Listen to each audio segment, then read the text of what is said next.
Hi everyone, in front of me I've got a VIVO V40 SE, and let me share with you how to reset camera preferences on this device.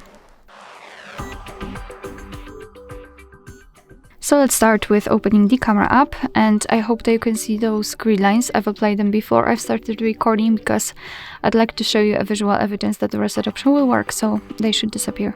And now we have to open the settings, so in the right upper corner and tap on more settings. Here scroll down to the very bottom and tap on reset and tap on confirm.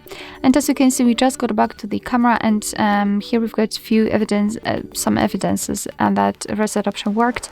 This is the first one, so the privacy statement to which we have to agree if we are opening the camera for the very first time, and the second one, the green lines which are not visible. Alright, so that will be all. Thank you so much for watching. I hope that this video was helpful, and if it was, please hit the subscribe button and leave the thumbs up.